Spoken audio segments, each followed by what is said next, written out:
You've been thinking about it for a long time, owning your own home, imagining your kids growing up in an environment. Imagine you and your wife, your husband growing old together. For most people, buying your home is one of the largest investments they will make in their entire lives, and making sure that you get it right. Now, if you have watched my other videos, I talked about the benefits, pros and cons of owning your home, when you should own and when you should lease. But assuming that you are ready and you're ready to take the leap of faith and you're ready to buy your first house, what are some of the things that you should watch out, right? So don't buy a house until you watch this video.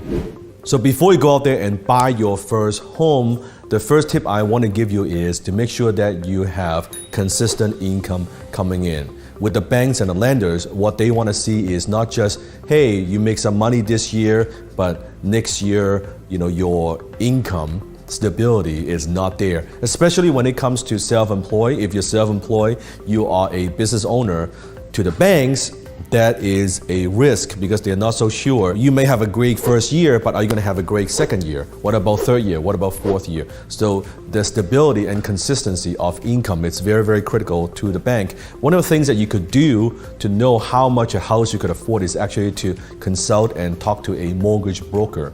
In your mind, you may be thinking, wow, finally I'm going to buy $1 million home, but after you talk to a mortgage broker, and the mortgage broker will let you know, hey, maybe the best you could afford based on your current income is actually a house that is $750,000. So then you have to adjust your expectations, right? Maybe you need to choose in a different neighborhood, depends on what you like, right? For some, maybe you like a bigger home, right? For some, you want convenience. Maybe you don't like a home, you want a condo instead. Right? It depends on what is your personal preference. I remember back then when I bought my first house in Vancouver, I was very nervous, right? Because at the end of the day, it's still a very large investment, and I didn't know a lot of these things that I'm teaching you.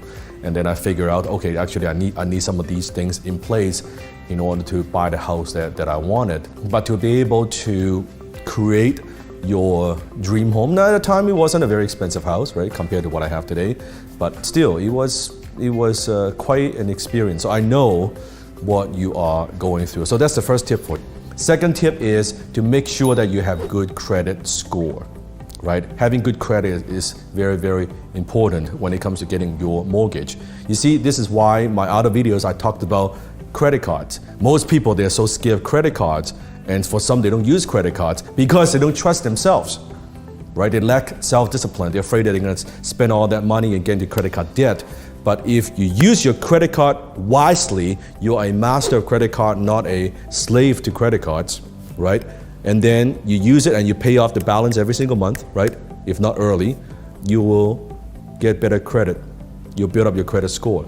So from there, now when you need to get a mortgage, you're in a better position to get the loan that you need, to get the mortgage that you need. So if your credit score is above 740, chances are you will be able to get the mortgage no problem, right? If you are 760, then you're in very good shape. Assuming you have consistent income coming in, maybe as a couple, it shouldn't be an issue. Now, if it's below 700, then you might have just a little bit more challenges, or the bank might charge you a higher interest rate. So know what you're getting yourself into. Tip number 3, making sure that you have at least 2 years of tax return.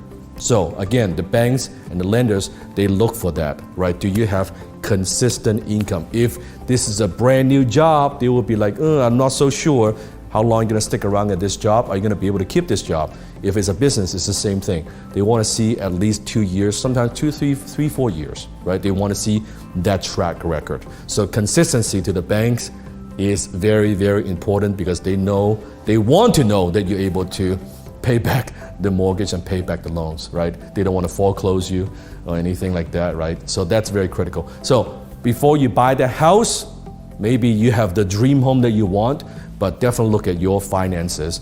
Don't buy a house you can't afford. Always keep in mind when you buy a house, there are other expenses that come with it. If you get a bigger home in a nicer neighborhood, chances are you're gonna spend more money on the furniture. You're gonna pay more for the homeowner insurance, utilities. You're gonna get a nicer car. Your kids are gonna go to better school. Maybe you're gonna shop groceries at Whole Foods versus a typical grocery store. It depends on the neighborhood. Now all your expenses will go up. It's human nature. So never think about, I could afford the mortgage. Yeah, maybe you could afford the mortgage, but could you afford everything else that goes with it? Because you buy a very nice home, chances are you're not gonna put some cheap furniture in there. All those things cost money, and they could cost a lot of money, especially as a couple. Maybe your wife wants certain things, and as a husband, you want certain things, right? It all depends. So think that through. This is a very important decision when it comes to buying your first home. So comment below if these tips are helpful for you. If you have any other questions when it comes to real estate investing, also comment below. I'll be more than happy to make other videos for you in the future as well. But make sure you don't miss out. Click on the subscribe button and subscribe to my channel. As you can see, we are growing very rapidly, aiming to hit 10 million subscribers. All I ask, I don't need money from you. All I ask is subscribe. Watch our channel, consume our content, and take what is useful for you and apply it in your own life. You've already built a thriving business, but the question is, how do you scale fast without burning out? How do you transition out of the day-to-day operations so you can make more profits and have more time and freedom? The answer is not some magical software that makes your life easier, and it's not hoping you could outsource all these problems to some agencies. If you want to know the secrets of how the top 0.1% entrepreneurs create high-performing and self-managed teams, join us for our upcoming SMART Challenge. Click the link below to secure your seat today.